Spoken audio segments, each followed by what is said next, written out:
Case. അപ്പോൾ ഇന്ന് ഞാൻ ഒരുങ്ങി കിട്ടി എങ്ങോട്ടായിരിക്കും പോകുന്നതെന്നായിരിക്കും നിങ്ങൾ ആലോചിക്കുക. ഞാൻ മാത്രമല്ല, എൻ്റെ കൂടെ അച്ഛനുമുണ്ട്, എൻ്റെ അനിയനുമുണ്ട്. ഞങ്ങൾ പെരുമൺ തേര് കാണാൻ വേണ്ടി പോവാണ്. അവിടുത്തെ തേരനക്കം എന്ന് പറഞ്ഞാൽ വലിയ പ്രസിദ്ധമാണ്. നമ്മൾ തേരനക്കം കണ്ടു കഴിഞ്ഞാൽ നമ്മളുടെ ഒരു വർഷം സാഫല്യമാകും എന്നൊക്കെയാണ് പറയുന്നത്. നല്ല മഴക്കോളുണ്ടായിരുന്നു. ഈ മഴക്കോളിൻ്റെ ആഫ്റ്റർ എഫക്റ്റ് ഞാൻ ഇനി പറയുന്നതായിരിക്കും. നിങ്ങൾ ഈ വീഡിയോ ഫുള്ള് കണ്ടാൽ നിങ്ങൾക്കത് മനസ്സിലാവും. തേരനക്കം കാണുന്നതാണ് എൻ്റെ ഒന്നാമത്തെ കാര്യമെങ്കിൽ, രണ്ടാമതായിട്ട് എനിക്ക് വലിയൊരു ആഗ്രഹം കൂടി ഉണ്ടായിരുന്നു. അതും കൂടി കാണാൻ വേണ്ടിയാണ് മെയിനായിട്ട് പോണത്. ഈ രണ്ട് കാര്യങ്ങൾ. ഫസ്റ്റ് ഓഫ് ഓൾ എനിക്ക് കാണേണ്ടത് തേരനക്കമാണ്. കഴിഞ്ഞ വട്ടം എനിക്ക് തേരനക്കം കാണാൻ പറ്റിയില്ല, തേര് ഓട്ടവേ കാണാൻ പറ്റില്ല. അപ്പോൾ ഇത്തവണ എനിക്ക് എന്തായാലും തേരനക്കം കാണണമെന്നുണ്ടായിരുന്നു. അങ്ങനെ ഞാൻ അമ്പലത്തിൽ കയറി പ്രാർത്ഥിച്ചതിന് ശേഷം പിന്നെ ഞങ്ങൾ തേരിൻ്റെ അടുത്തോട്ടായിരുന്നു പോയത്. ദേവീക്ഷേത്രമാണിത്. അങ്ങനെ ഇതാണ് തേര്. ഇത് 4-5 ആകുമ്പോൾ, വൈകിട്ട് 4-5 ആകുമ്പോഴാണ് അനക്കുന്ന ഒരു സമയമുണ്ട്. ആ സമയത്താണ് ഇത് അനക്കുന്നത്.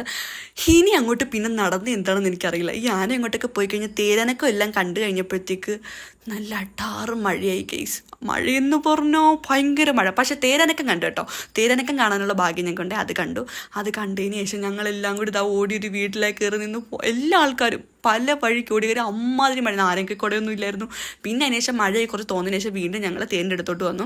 ഇനി തേരോട്ടമാണ്. കിഴക്കോട്ടും പിന്നെ പടിഞ്ഞാറോട്ടുമാണ് പോണത്.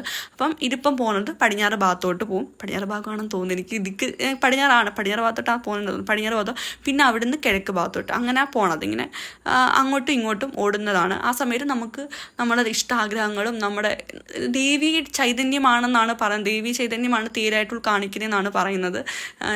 എനിക്കിത് കണ്ടപ്പോഴും പ്രാർത്ഥിച്ചപ്പോഴും അറിയാതാണെങ്കിൽ പോലും എൻ്റെ കണ്ണൊക്കെ നിറഞ്ഞിട്ടുണ്ട്. അത് എന്തുകൊണ്ടെന്ന് എനിക്കറിയില്ല സത്യം പറഞ്ഞാൽ. ഒരു പക്ഷേ ആ സമയത്ത് നമുക്ക് തോന്നുന്ന ഒരു വികാരവും ആ ഒരു ഭക്തിയും അതൊക്കെ ഉണ്ടായിരിക്കാം ഒരു പക്ഷേ.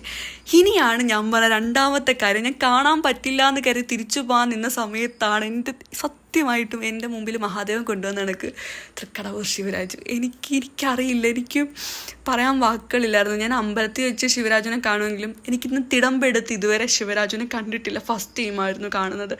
അറിയാതാണെങ്കിൽ പോലും എൻ്റെ കണ്ണ് സത്യമായിട്ട് ആ നിമിഷത്തിൽ ആ ഒരു മൊമെൻറ്റ് നിറഞ്ഞു പോയിട്ടുണ്ടായിരുന്നു. എനിക്ക് ആനയെ ഭയങ്കര പേടിയുള്ള ഒരാളാണ്. എന്നിട്ടും എനിക്കറിയില്ല എന്തൊരു എക്സൈറ്റ്മെൻറ്റാണ്. ഞാൻ ആന എടുത്തുനിന്ന് വീഡിയോ എടുത്തു, ഫോട്ടോ ഇങ്ങനെ എല്ലാം എടുക്കലായിരുന്നു. അവിടെ മാറി തിരിഞ്ഞു എല്ലാം നിന്ന് എനിക്ക് അത്രമാത്രം സന്തോഷമായിരുന്നു. ഞാൻ ആഗ്രഹിച്ച 2 കാര്യങ്ങളും നടന്നു. എനിക്ക് തേരനക്കം കാണാനും പറ്റി, ശിവരാജനെ കാണാനും പറ്റി. അപ്പോൾ താങ്ക് യു, ബൈ.